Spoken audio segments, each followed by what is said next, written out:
then we'll also be able to share pieces of feedback for the group to take into consideration. So without further ado.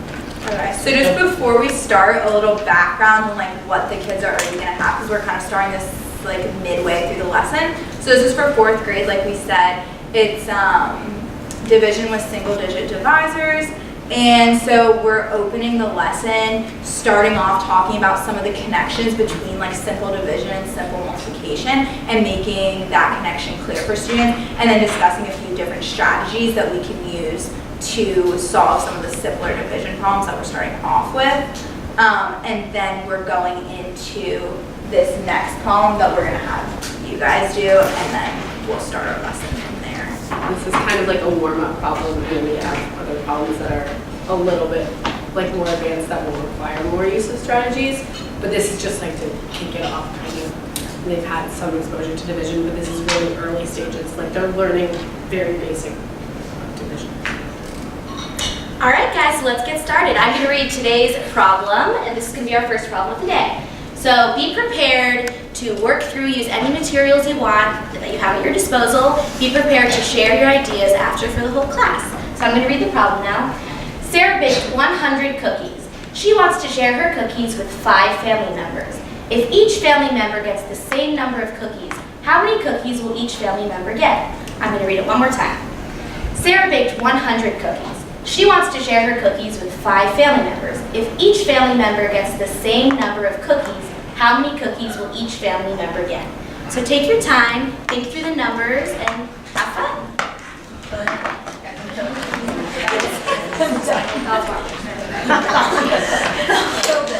No, because it was exactly 100 uniforms. Yep.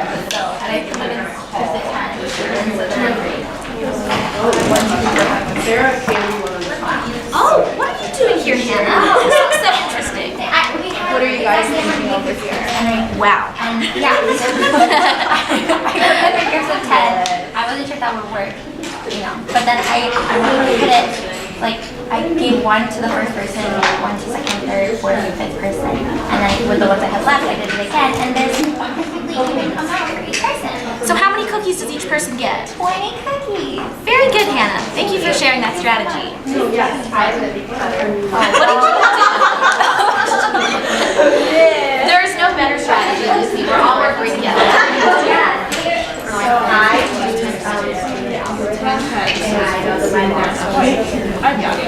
haven't done any.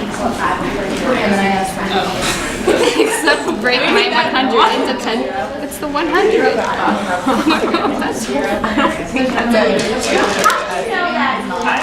don't know. Is it 5? Very good. Thank you. Groups of 5. So 10, 10, 6, 5. I think it works. Remember you do? I got Okay, so what happens So did you just count out 5 and then we'll each of these rounds? I think that might go a really long time. I just tried. You did, right, Fast? Yeah. We were only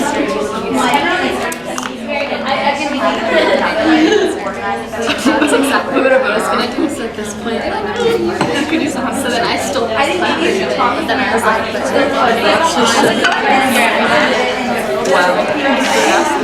Here's What's happening here? So my brown blocks are each a family member. Okay.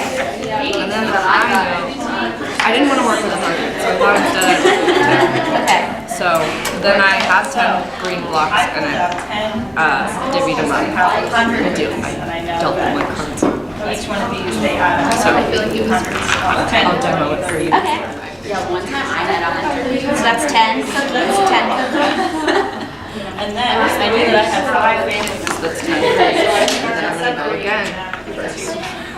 And now I know. You guys all wrapping up now, or are you still I'm wrapping up. Okay, everyone has about 1 more minute, and then we're gonna come back together as a group and call on a few people to share out their strategy. Are you so proud of our students? Okay, so I'm sure you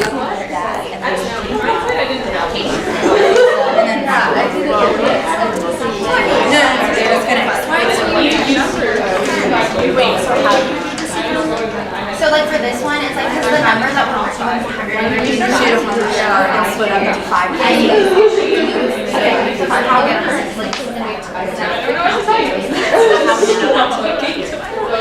Doing it by 5, you can't like divide it into 5. I mean, it's good. Wouldn't go straight into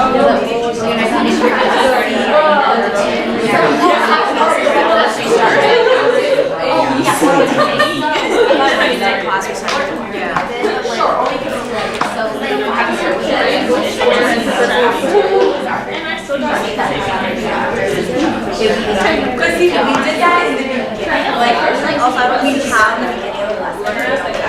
Because like, I'm actually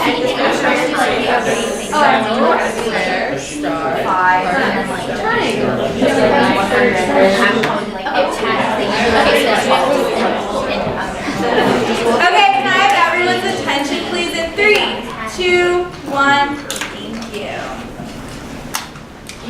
Okay, yeah. Well, we're the two people. Katie and Madeline. Okay, so we are going to call out some people to share their strategies now. First, Katie has a strategy to share. What did you do, Katie? Actually, you can sit there and explain. Yeah, and just talk it out. Okay, so I used 10 sticks because I know that each one, well, they add up to 100, and that's how many cookies that we have. And so I knew that we had 5 family members, so I started dividing them into groups of 5, so I made 5 groups. And then I realized I had 5 more, so I put another one in each of the groups and figured out that I had 20 in each group. So 20 for each one.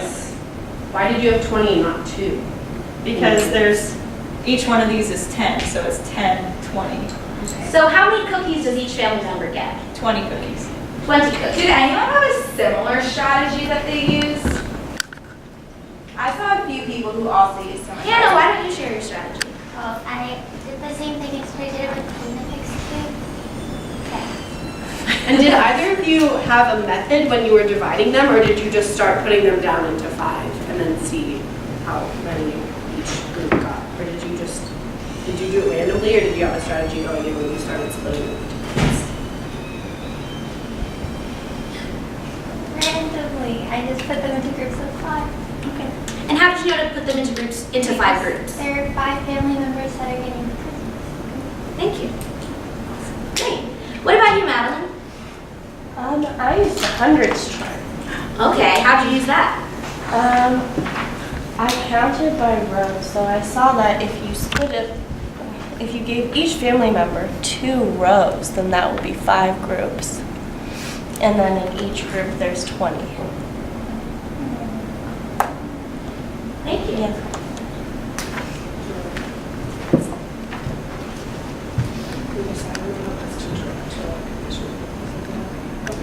Cool.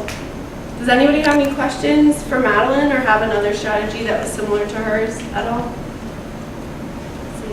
I used the 100 chart also, but I knew that I was going by groups of 5, so every time I gave a family member one, I was like going around in groups of 5, so every time I got to 5, I made a tally mark, and I was just crossing off on this chart.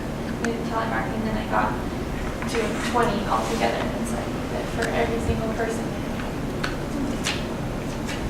Great, so that shows us that we can use the same tool in 2 different ways, right? So we had Katie and Hannah who used different tools in very similar ways, and then we had Saley and Madeline who used the same tool in different ways. So everyone can use different strategies, and that's totally fine, but we're gonna figure out which strategies work for us and how we can use them. Okay. So we can go to the next one. Really good. Yeah. Okay. Okay. So our That's not taking long. Okay, so this one has some really big numbers. You guys are gonna have to use your brain to think really, really hard. Okay, so can everyone listen close while I read it? I actually don't.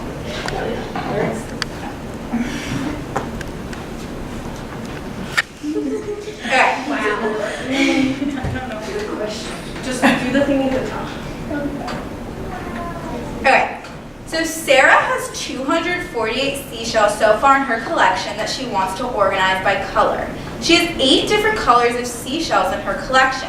If there were the same number of each color, how many seashells will there be in each color group? Okay, so you guys are going to take a few minutes, and again, feel free to discuss in groups, or you can work on it individually if you want to, and try to keep in mind some of those strategies that we just discussed, and see if you can maybe use some of the materials on your table to help you.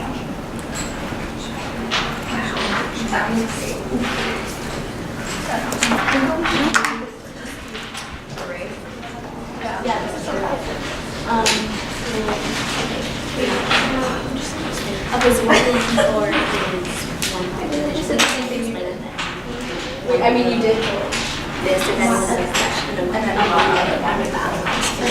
okay, so like basically like number 2, okay. It is like 1 to 2, right? Yeah. You multiply even by 100, that's like more. So that's how you like feel that for the hundred. This is like the 10 you just had up. Maybe just write number 2 so like you saw that smart score, right? What you're actually doing right? And you got that the 10s for stuff here do 30 yeah. And then when you get to the and I think the progression from the and chart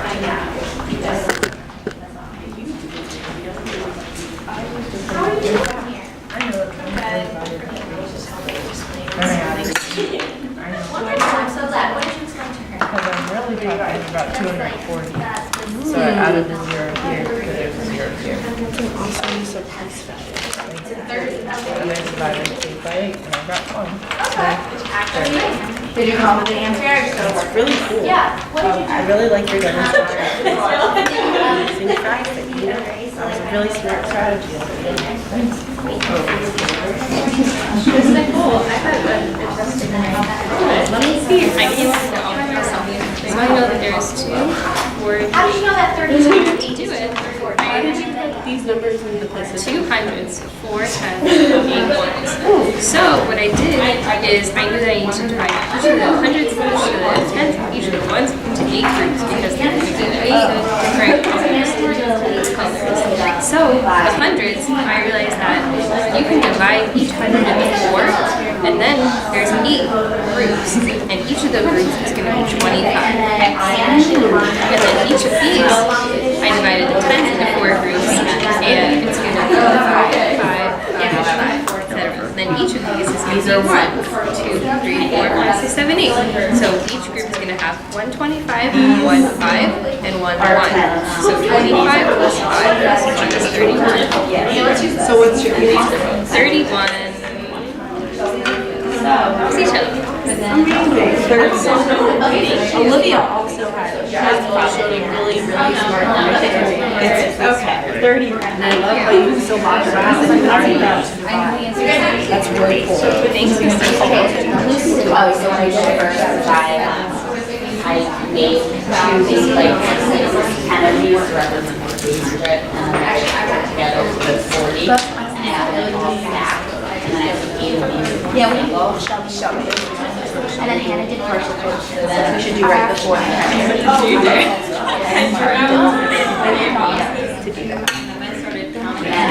Someone had Hannah's the closest, and then we'll use that to bridge into long division. and then I just So how did you know just to count the numbers? Oh, at 8. Because in my last strategy, what I did was I just counted the letter that was the same, how many times it was in there, and so then this time I used numbers instead. And I knew I just needed to count how many of one of the numbers there were, so I just chose one of the numbers to make it easier. So I started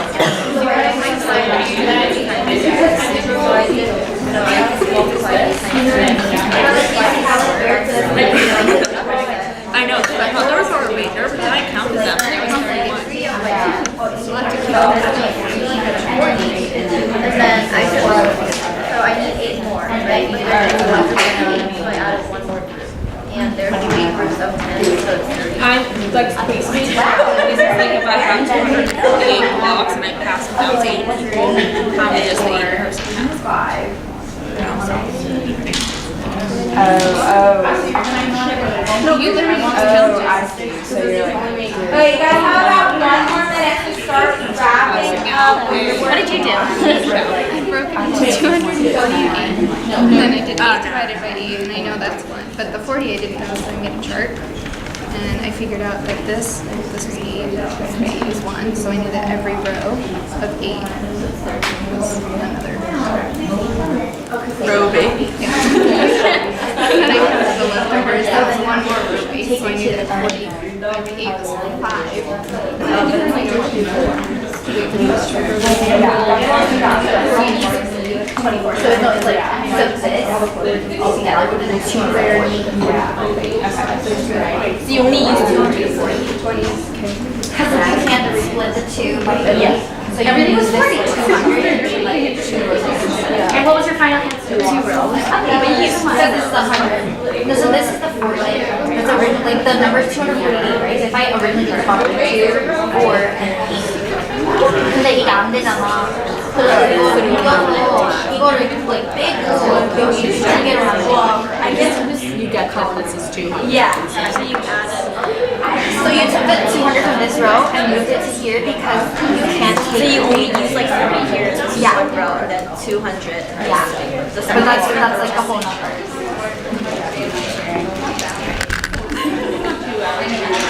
Okay, can I have everyone's attention in 3, 2, 1. Thank you. Okay, so we saw some really good strategies, and a lot of people did it in really, really different ways, which was so cool that everyone in our class came up with really different ways to do it.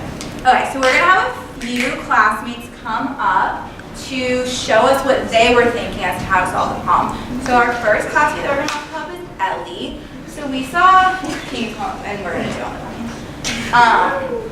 So we saw that Ellie did a strategy that we didn't see anyone else do. So we thought it might be helpful for her to explain what she did, because this could maybe be a strategy that you guys use later on. So I first started with writing the 2 numbers that I'm going to use. So there are 248 shells and 8 groups. So I know my 10 times table, so I tried to multiply 8 by 10. So I came up with 2 sets of 8 times 10. That made it 160. And I tried another set, but I saw that it was over 200. So I went back and used only 3 sets of them, which made 240. And then I realized that I needed 8 more shells, and there's only 1 group of 8. So there are 3 groups of 10s, so it's 30 plus 1 group of 8, so it's 31.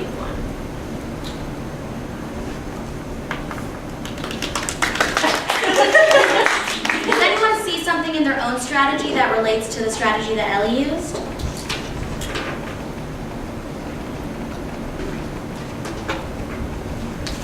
So Ellie, why did you think to start off with 8 times 10? I was just trying to see how many 8s would fit into 248, and I knew that like going by like 8, 8, 8, like 8 plus 8 plus 8, like repeated addition wasn't gonna work efficiently. So I tried to like group them into different numbers. So I was just like trying to see what number would fit into 248. So how did you know that 8 times 10 was 80? I know what 10 times 2 is. So I just knew that one. Okay, and opening up to the whole class. What are some advantages of Ellie's strategies, please? Hannah? Like she said, it's like faster than working with just like repeated addition, and then you like don't have to like try as many numbers because with that budget list you kind of got it after like 2 attempts. Where like if you tried with like maybe like 8 times 5, it would have taken her a little longer. Right, so it's a little bit more efficient than like repeated subtraction.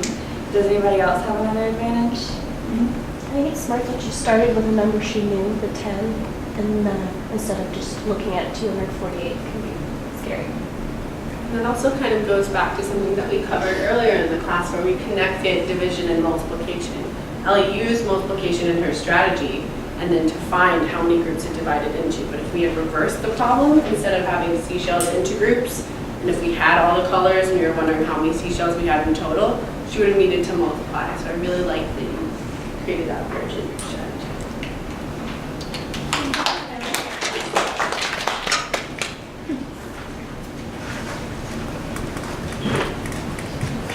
It shall be Shelby come up and share her strategy.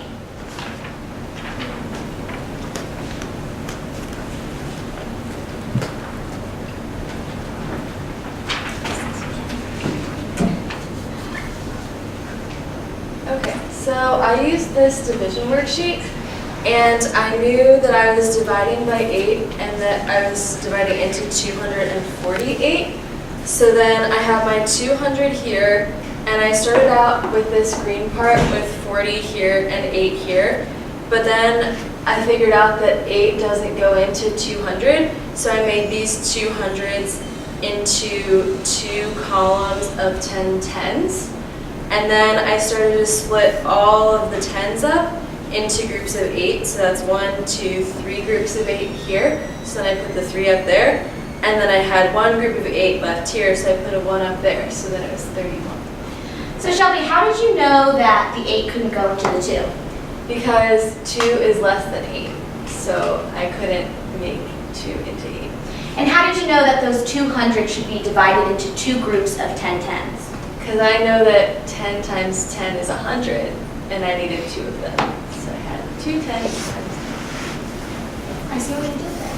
Yes, I have a question. So she said you can't put 2 or 8 into 200, but 8 goes into 200. So why couldn't she start from 2? So while she's using this strategy, you're right, you're totally right. The 2 does represent 200, 8 does go into 200. But because she's using this strategy where she's looking at the hundreds as if there's 2 of them, she can't put 8 into 2 different things, right? So since she only has 2 things, she can't put 8 into them. So then she has to put her 100s into the 10s. Does that make sense? Because we're looking for groups of 8 within that. You can't have a group of 8 with 2. There's just not enough to make a group of 8. So you have to expand it out and divide it into the 10s by 10s. So you can see really how the number decomposes and then work with it better. I saw a few other people who use this strategy too. Does anyone else who used this strategy want to share what they did and make connections to what Shelby did?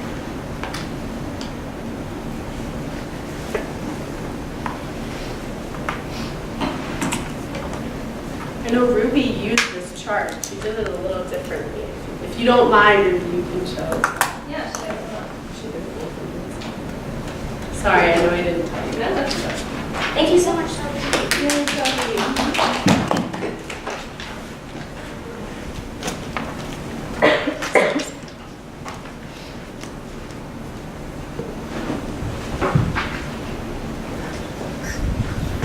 Well, this is my paper. I didn't really know how to use the chart, so I just kind of did it my own way. I saw that there were 2 100s and 4 10s and 8 1s, and I knew that each part had to be broken down into 8. So I took the hundreds, and I know that each 100 has to be 4 because 4 plus 4 is 8. So I did 1, 2, 3, 4. So 1, 2, 3, 4, 5, 6, 7, 8. Each of them is going to be 25 because I know that 25 times 4 is 100. And then for this one, I knew that the tens had to be broken in half to make 4, or to make 8 because 1, 2, 3, 4, 5, 6, 7, 8, and each one was going to be 5. And then there were 8 ones, and so then I knew that each group was going to have 1 of each thing. So a 25, a 5, and a 1. So 25 plus 5 plus 1 is 31 shells.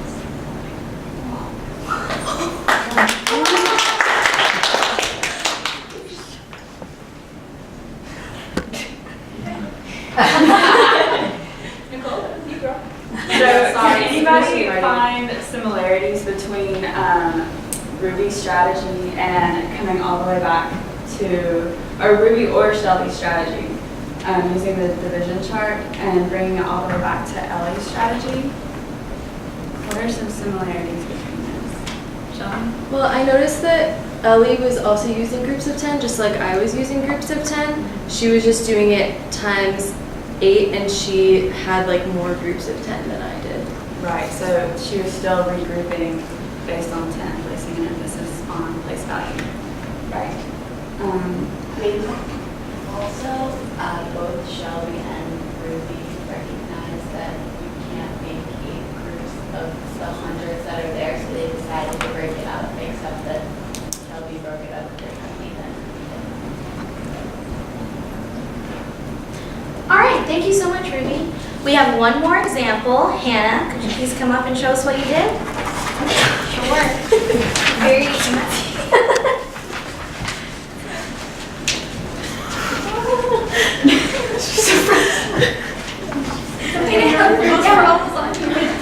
Wait, did I say the wrong person? No. Okay, I thought we did.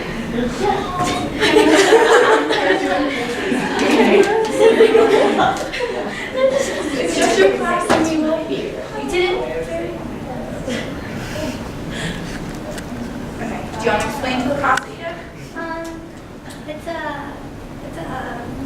don't remember what it's called. That's okay. Then you just still tell us But what you it's so like I put the 248 here and 8 here, and so then I know that 8 times 3 is 24, but I'm looking for 240, so I know like 3 times 10 would get me to 240. So 8 times 3 times 10, so 8 times 30, and then I had a remainder of 8 and I moved that up, and I only need to take 1 away, so then it's 31.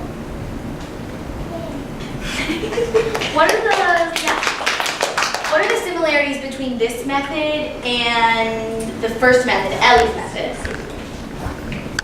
In the method, yeah, Jess? She found the 240 first and then found the leftover 8. Right, and then they both also use multiplication to help them, right? So we can call upon some of the skills that we already have. So we already know our multiplication, we know addition and subtraction. So we can use those to then help us divide. Yeah, thank you.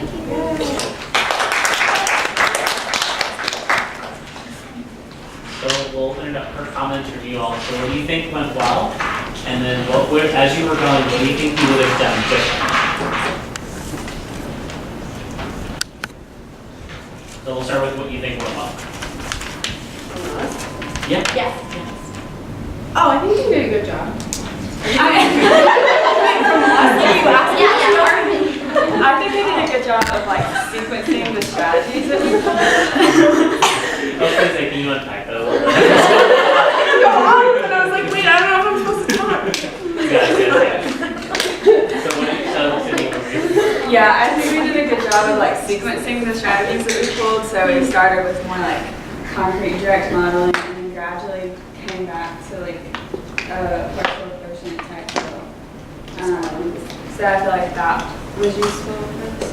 I also think we did a good job of like connecting a concept that we were really trying to like hammer home, like in our lesson redesign. We're really trying to like emphasize the connection between division and multiplication, and it was hard because that was like the focus of the first part of the lesson, which we didn't demo, but like that was kind of what we were trying to show with our strategies, and like I think that we did a good job of carrying that throughout. Yeah, I also think it's helpful that how we have the strategies like listed on the board, so that way, especially for the first one, then our students can like go back and look, and if they can't come up with a strategy to do for the second one, they can take inspiration from like these two and be like, oh, well maybe I should look at the hundreds chart or look at the 10 sticks to like figure out how I might solve it. And also, we were going around talking to students, asking them about their methods. We were asking about like, okay, so if your answer is 20, what does that mean? 20 what? So relating it back to the context of the actual problem, so it has that, actual basis. What would you have done differently? I think we could have divvied up, like talking better, but also we kind of like when we planned it, it was like Emma 1 is going to start first problem, Emma 2 will do the other one, and then we'll scribe kind of. But then like we also knew that we would be jumping in, so I think like it's hard to predict, and we did a decent job of like, everybody talked, but I feel like we could have evened that out a little.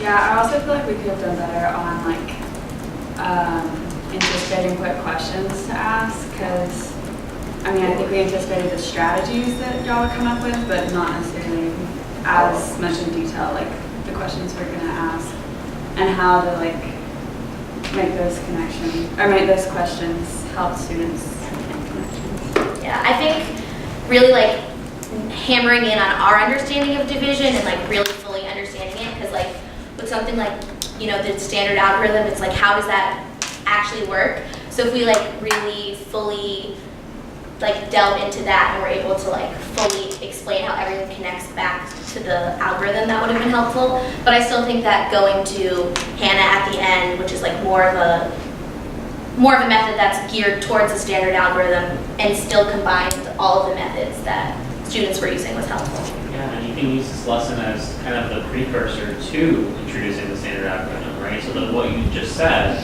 with Hannah's strategy, that could be the entry point to introducing some of that. So the sequencing was really nice.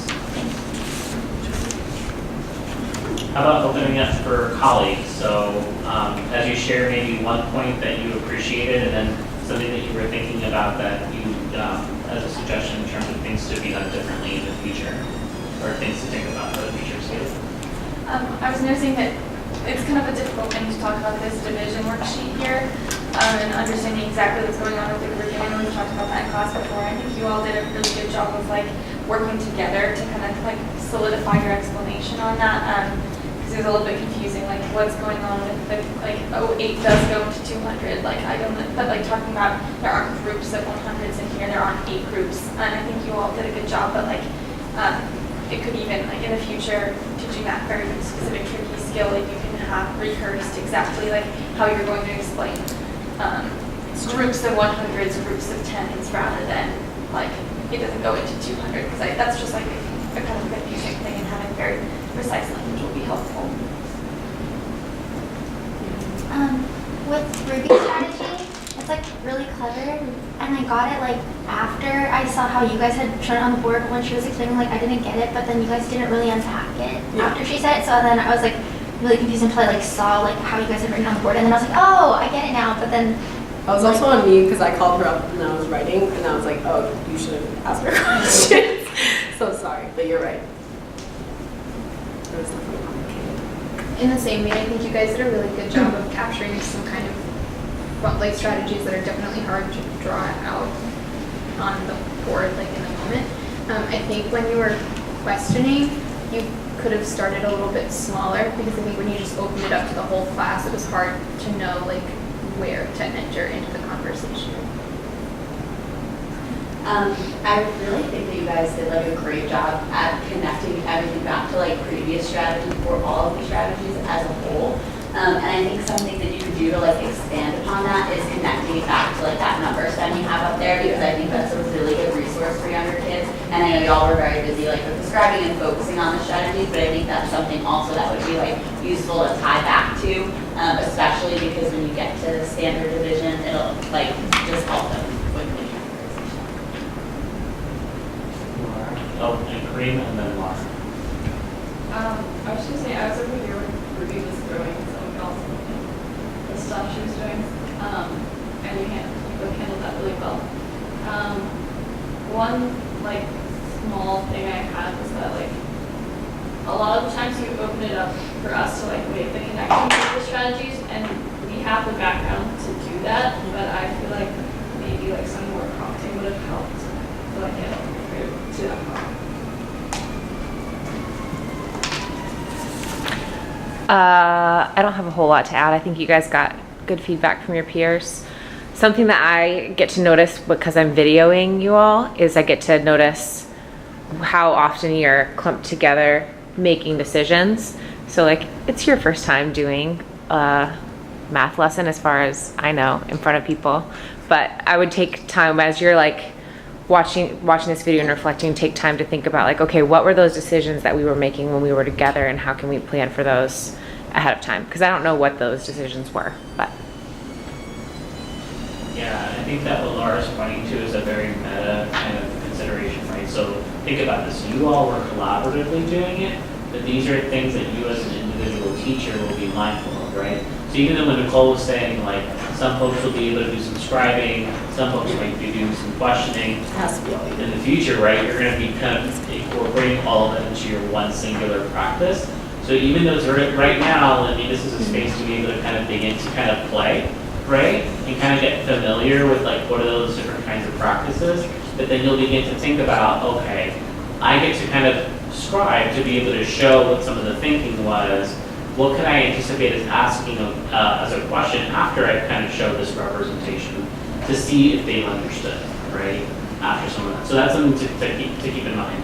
In terms of like big areas that I took away, you know, you definitely had some strong sequencing of strategies, and you were very intentional about making deep connections across some of them. I think one piece that might be helpful with the connection piece, I think this is related to Karima's point, is I think that we were really thoughtful about saying, like, do you see how we're engaging with multiplication here and using our groups? What might be the next step is to actually go to the visual and illustrate where you see groups, right? Or when someone's up at the doc cam, have them show you where you see the groups. And then that gets back to Amanda's point a little bit around where do we see the groups in our numbers then, right? Because that'll really kind of serve as a compass for you to see some of that more explicitly. So direct it back to the strategy, so that way we see the connections that you see as a teacher, the students can see that themselves, right? I think the second thing too is as students are sharing, sometimes like, I think there was moments where you say like, do you have a question about that strategy? That might be hard for a student to know what to ask, right? They might just be like, I just don't understand. Like when Ruby was sharing, I was thinking like, I have no idea what just happened, right? Right? And as a fourth grader, like I didn't know because you were writing small, and it's nothing against what you did, right? But that was an opportunity to be able to ask a question of, Madeline, can you explain Ruby's strategy, right? So that way you can kind of get somebody as a peer to be able to explain their strategy. And so that might be an opportunity for, let's say if Katie didn't understand, right? Then hearing it from another peer's perspective, they can make sense of what happened in that strategy. Does that make sense? Yeah. Let's see. I agree. So I wanted to add on to what Saley shared a little bit around the division worksheet. That one's harder to get back to the context of the problem because the division worksheet is kind of abstract already. And we even heard it in some of the language that was said, like how many does it go into, right? Was something that was said. But if you can bring it back to groups, which you did, Emma, right? You said we can begin to see some of that because we're trying to figure out if there's a group of 8 100s, right? To be able to kind of further see some of that. The next step is to bring it back to what the original problem was, right? All of those numbers on the sheet represent 248 shells. We're trying to group some of them, right? So I think the more you can do that with the division worksheet, the more that students, as they're sharing, won't adopt standard algorithm language, like goes into how many 2s, right? It's because the nature of this tool is already so abstract. Bring it back to what the context of the problem is, right? But overall, this is a really, really great demo, and I hope that you kind of walk away from it thinking about those different practices as you do your own practice.